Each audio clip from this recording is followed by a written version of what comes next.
असर की सुन्नतें और ज़ोहर की सुन्नतें पढ़ने में फ़र्क क्या है?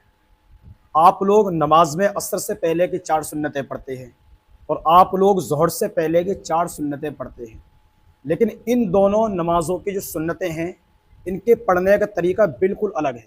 क्योंकि जो ज़ोहर की 4 सुन्नतें फ़र्ज़ों से पहले वाली हैं, वो सुन्नत मौक़िदा हैं, और जो असर की 4 सुन्नतें फ़र्ज़ों से पहले वाली हैं, वो सुन्नत गैर मौक़िदा हैं।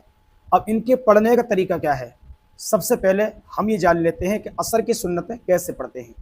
हमने नियत की मैंने 4 रकात नमाज सुन्नत तरीक़े रसूलुल्लाह के वास्ते अल्लाह ताला के वक्त असर का मुँह मेरा काबा शरीफ की तरफ अल्लाहु अकबर कहकर हमने अपने हाथों को बांध लिया। अब हमें पहली रकात में सना पढ़ना है, यानी सुबहाना। सुबहाना पढ़ने के बाद हमें आऊज़ बिल्लाह बिस्मिल्लाह पढ़नी है। उसके बाद में हमें सूरह फातिहा यानी अलहम्दु शरीफ पढ़नी है। अलहम्दु पढ़ने के बाद अब हमें कोई सूरत मिला लेनी है, जिससे हमने कुलिया पढ़ ली। कुलिया पढ़ने के बाद अब हमें रुकू करना, रुकू के बाद अब हमें 2 सजदे करने हैं। जब हम 2 सजदे करके खड़े होंगे, अब हमें बिस्मिल्लाह पढ़ के सूरह फातिहा यानी अलहम्दु शरीफ पढ़नी है। उसके बाद में हमें कोई सूरत मिला लेनी है, जैसे हम मिला लेते हैं कुल शरीफ यानी सूरह इखलास। अब सूरह इखलास मिलाने के बाद अब हमने रुकू किया।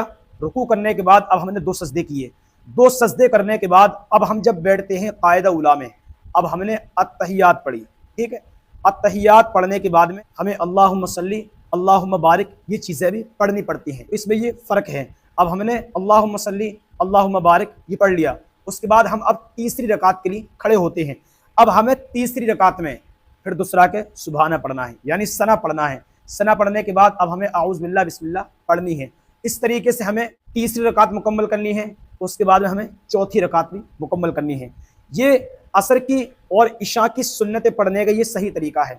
यानी जो इशा की सुन्नतें हैं, उसमें भी आप 2 बार सुबहाना यानी सना पढ़ेंगे, एक तो पहली रकात में और एक आप तीसरी रकात में। अब हम ज़ोहर की सुन्नतों की बात करते हैं। ज़ोहर की सुन्नतें मौक़िदा हैं।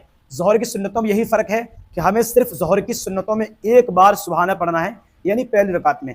तीसरी में हमें कुछ सुबहान नहीं पढ़ना है। और इसमें यह भी फ़र्क है, जब हम ज़ोहर की सुन्नतों की दूसरी रकात में जब हम कायदे में बैठते हैं, तो हमें अत्तहियात पढ़कर फ़ौरन खड़े हो जाना है, यानी तीसरी रकात के लिए। तो इसमें यह फ़र्क है कि हमें ज़ोहर की दूसरी रकात में बैठने के बाद में अल्लाहुम्मा सल्ली और अल्लाहुम्मा बारिक नहीं पढ़ना है। तो ये छोटा सा फ़र्क है ज़ोहर की सुन्नतें और असर की और इशा की सुन्नतों में। असर और इशा की सुन्नतें एक ही तरीके से पढ़ी जाएंगी, लेकिन ज़ोहर की सुन्नतें थोड़ी सी अलग तरीके से पढ़ी जाएंगी।